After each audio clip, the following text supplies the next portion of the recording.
एक शख्स होता है जो कि कई हत्याएं करता था। यानी कि वो किसी की भी हत्या करता था और उसके साथ बलात्कार करता था और बहुत ही आसानी से निकल जाता था।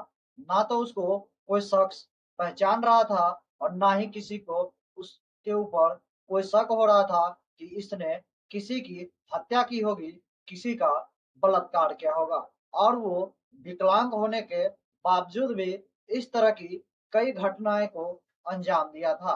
वो लगभग 25 दिनों में 5 से भी ज़्यादा अधिक हत्याएँ कर चुका था और उसको कई अलग-अलग राज्य के 4 से 5 राज्यों की पुलिस भी उस शख्स को ढूँढ रहा था, लेकिन उस शख्स के बारे में ना ही कोई जानकारी होती है और ना ही उसके बारे में कोई सूचना होता है। और वो शख्स लगातार अपना क्राइम करते जाता है और आखिरकार एक दिन वो शख्स जो है एक लड़की की हत्या करता है और हत्या करने के बाद उस लड़की के साथ बलात्कार करता है। यानी कि सबसे पहले वो उस लड़की को पहले जो है चुपके से अपहरण करता है और उसको ज़बरदस्ती झाड़ियों के पीछे ले जाता है और उसके साथ रेप करता है, बलात्कार करता है और उसके बाद उस लड़की को गला दबाकर हत्या कर देता है और हत्या करने के बाद वो शख्स वो जो व्यक्ति था, वो वहाँ से बहुत ही आराम से निकल जाता है और कई घंटों बीत जाने के बाद फिर से उस शख्स को वो सोचता है कि क्यों ना एक बार और उस लड़की के पास जाकर उसका रेप किया जाए उस लड़की के साथ। तब वो व्यक्ति, वो जो शख्स था, जो विकलांग होता है, वो वापस उसी झाड़ियों के पास पहुँचता है, जहाँ पर एक डेड बॉडी पड़ी हुई थी। वो डेड बॉडी एक लड़की की थी और उस लड़की की के साथ वो वहाँ पर पहुँचता है और बहुत ही आराम से वहाँ पे इंतज़ार कर रहा होता है कि कहीं कोई अगल-बगल में कोई आदमी या कोई व्यक्ति तो नहीं आ रहा है। और जब उसको ये पूरी अच्छी तरीके से यकीन हो जाता है कि अब यहाँ पर कोई भी व्यक्ति या शख्स नहीं आने वाला है, तब वो उस लड़की की डेड बॉडी के साथ, यानी वो जो लाश थी, उस लाश के साथ वो विकलांग व्यक्ति लगातार 2 से 3 बार रेप करता है, सेक्स करता है। उस लाश के साथ इस तरह की दरिंदगी और दुष्कर्म करते रहता है। तभी उसको अचानक से किसी की आहट सुनाई देती है और जब तक वो आहट सुनता है, वो उतना ही जल्दबाजी में उस डेड बॉडी के पास से भाग जाता है और भागने के दौरान उसका जो बैग और टी-शर्ट होता है, वो उस लाश के पास से छूट जाता है और पुलिस अब उस व्यक्ति की हर जगह तलाश करना शुरू कर देता है, हर जगह ढूँढना शुरू करता है। लेकिन उसके बारे में ना ही कोई सबूत मिलता है और ना ही इसके बारे में कोई जानकारी मिलता है। नमस्कार दोस्तों, मेरा नाम है सुशील पंडित और आज की जो ये क्राइम स्टोरी है दोस्तों, बहुत ही ज़्यादा हैरान कर देने वाली है। क्योंकि इस क्राइम स्टोरी में सिर्फ़ 25 दिनों के अंदर 5 से भी अधिक हत्याएँ की गई थी और उसमें कई महिलाओं के साथ रेप किया गया था, कई लड़की के साथ रेप किया गया था। दोस्तों, इस पूरी कहानी को विस्तार से जानेंगे। अगर आपको ये वीडियो पसंद आए, तो वीडियो को एक लाइक कर दीजिएगा और चैनल को भी सब्सक्राइब ज़रूर कर लीजिएगा। क्योंकि दोस्तों, अभी हाल ही में आपने एक वायरल वीडियो में देखे होंगे कि एक शख्स जो कि विकलांग होता है, वो एक सीरियल किलिंग की तरह काम करता है और वो कई अलग-अलग राज्य में कई अलग-अलग व्यक्ति के, महिलाओं की और लड़की की हत्या करता है और उसके साथ दुष्कर्म करता है, दरिंदगी करता है। जानते हैं दोस्तों इस पूरी घटना को कि आखिर वो व्यक्ति कौन था और वो कहाँ का रहने वाला था और वो इस तरह की घटना को कैसे अंजाम दे रहा था। तो दोस्तों, दरअसल यह घटना गुजरात राज्य के बांसलवाड़ जिले की है। उसी के अंतर्गत एक थाना क्षेत्र होता है परथी, उसी थाना क्षेत्र के अंदर एक मोतीवाड़ा गाँव होता है। उसी गाँव की ये पूरी घटना है। वहाँ पर एक मज़दूर परिवार रहता था और उसकी एक बेटी होती है, जो कि बीकॉम की छात्रा होती है और वो अपनी माता पिता से ये कहकर घर से निकलती है कि वो कोचिंग करने जा रही है, ट्यूशन करने जा रही है। और उसके बाद वो ट्यूशन करने के बाद वापस अपनी कोचिंग खत्म करने के बाद वो अपने घर के लिए लौट रही होती है।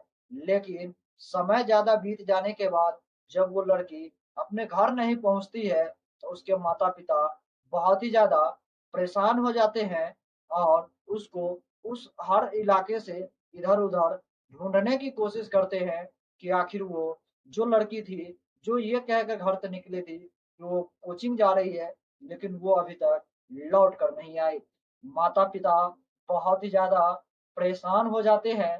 तब जाकर वो बासलवाड़ की जो नजदीकी पुलिस स्टेशन होता है वहां पर पहुंचकर अपनी बेटी की गुमशुदगी होने का रिपोर्ट दर्ज करवाती है।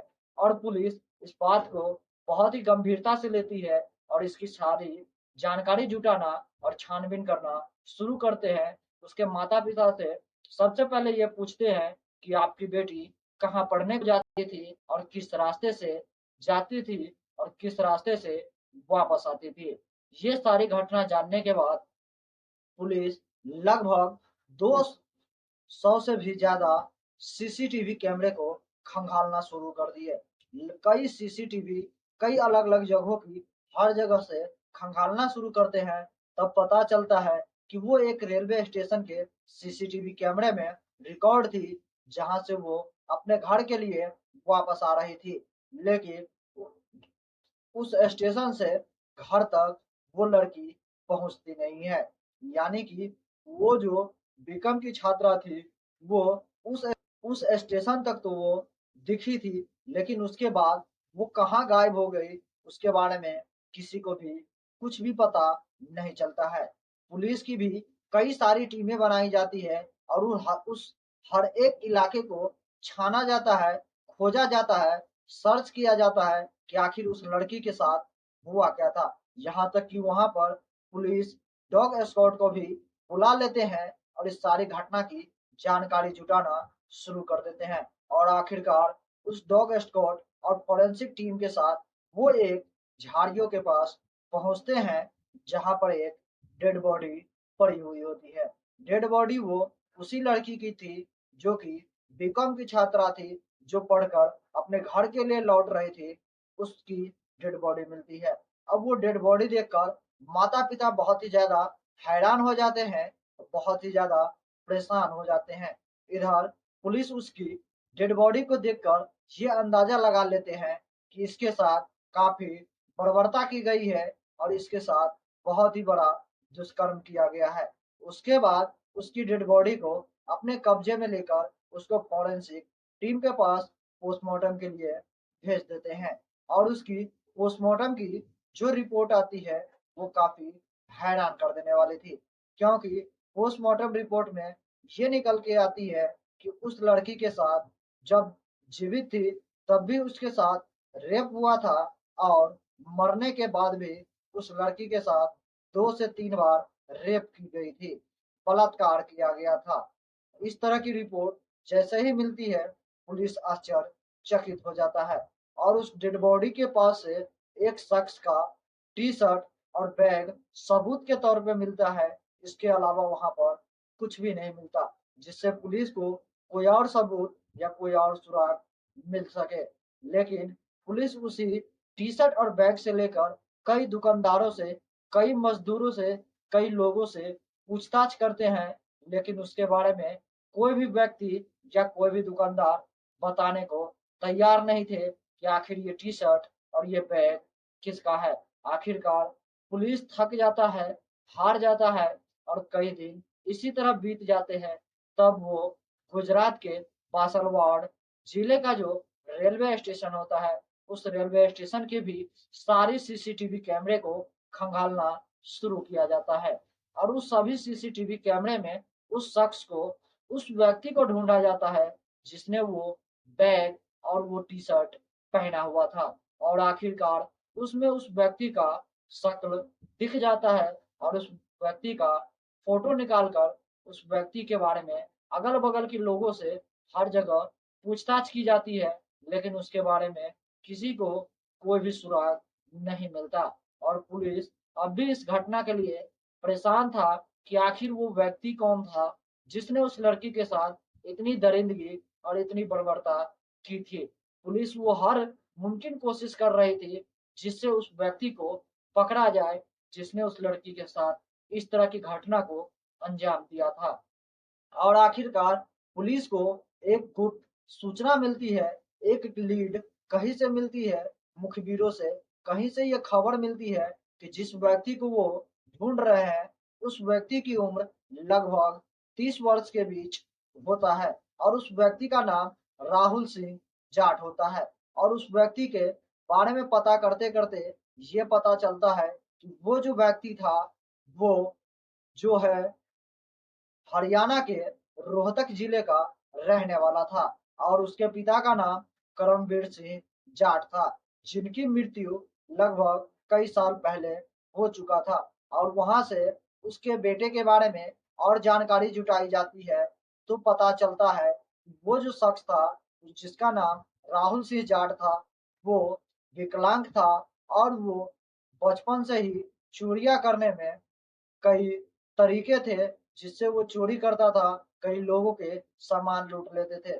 ज्यादातर उसको चोरी करने में साइकिल ही मजा आता था और अगर कहीं रोड किनारे कोई सा भी ट्रक होता तो उसमें से भी वो सारी सामानें चोरी कर लिया कर लेता था। इसके वजह से उसकी माँ के पास बहुत से लोगों की कंप्लेन होने लगी, बहुत से लोग आकर उसके बारे में बताने लगे, जिससे उसके माता पिता परेशान होकर वो अपने राहुल बेटे को घर से बेदखल कर दिया, अपनी संपत्ति से उस राहुल को बेदखल कर दिया।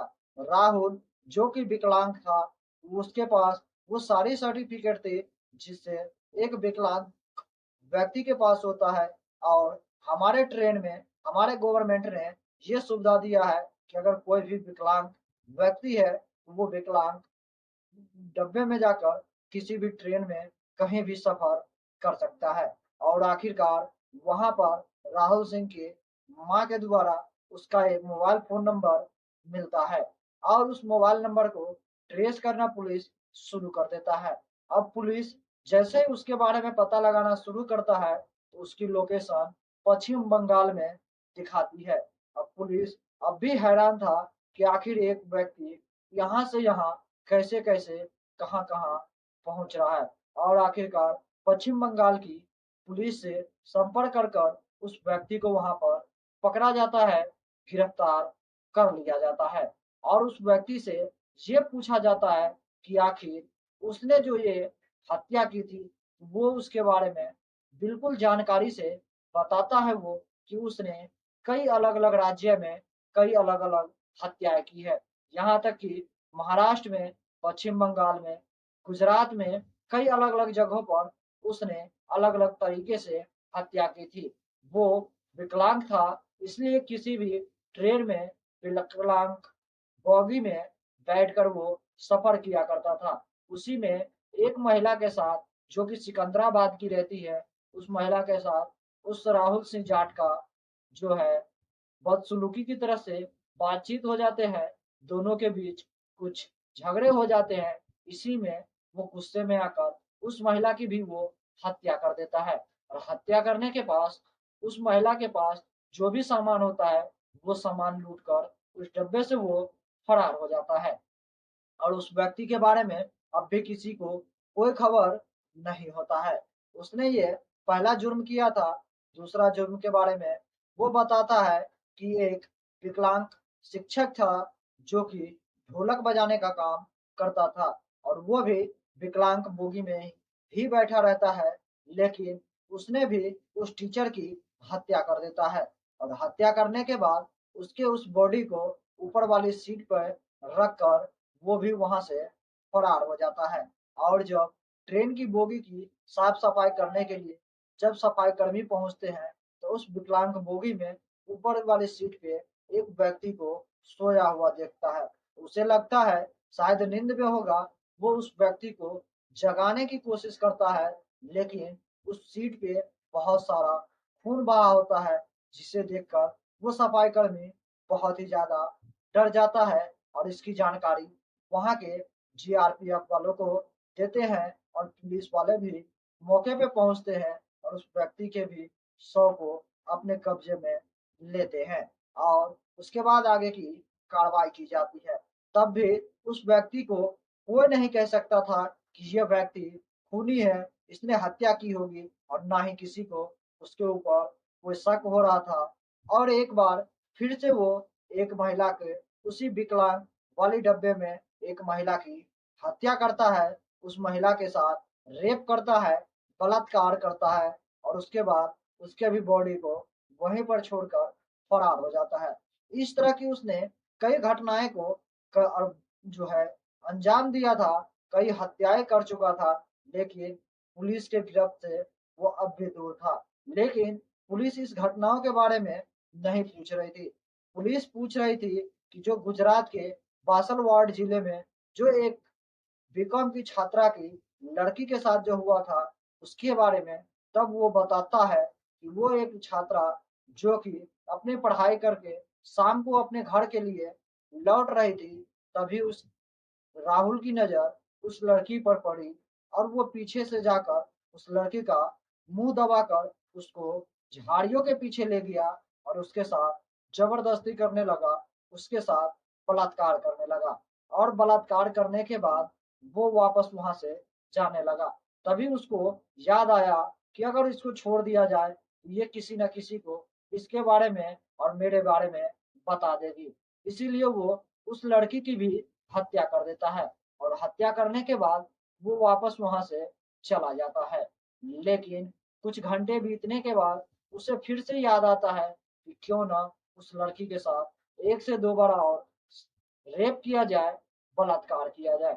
और वो फिर से उसी जगह पर पहुंच जाता है जिस जगह पर जिस झाड़ियों के पीछे उस बीकॉम की छात्रा की लड़की की डेड बॉडी पड़ी हुई होती है और उस बॉडी के साथ जाकर वो फिर से सेक्स करना शुरू करता है, उस लड़की के साथ बलात्कार करना शुरू करता है। और वो एक बार नहीं, दो बार नहीं, लगातार कई बार कोशिश करता है और उसके साथ इस तरह की दरिंदगी करता है, दुष्कर्म करता है और आखिरकार पुलिस का के सामने वो अपना सारा गुनाह कबूल करता है।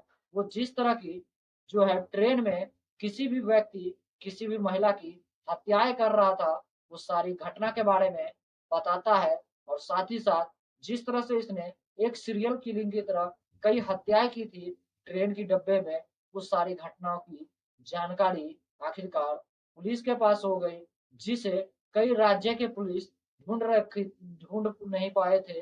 उसे गुजरात के बासलवाड़ जिले से गिरफ्तार कर लिया गया, जो कि बहुत ही बड़ा इस केस के लिए सबसे बड़ी सबूत और इकट्ठा करना जरूरी था, जहां पे इसने एक विकलांग व्यक्ति ने इतनी सारी हत्याएं कर दी थी, जो कि एक क्रूरता से भी बढ़कर था और इंसानियत के लिए तो बिल्कुल ही शर्मसार कर देने वाली ये सारी घटनाएं थी। बाकी दोस्तों, इस तरह की कहानी सुनाकर हमें किसी के दिल को ठेस पहुंचाने का कोई भी इरादा नहीं है। बस आप लोगों को जागरूक करना है और सतर्क करना है, क्योंकि हमारी समाज इतनी गंदगी से भरी पड़ी है कि कब किसके साथ क्या हो जाए ये कहना बहुत ही बड़ी मुश्किल है।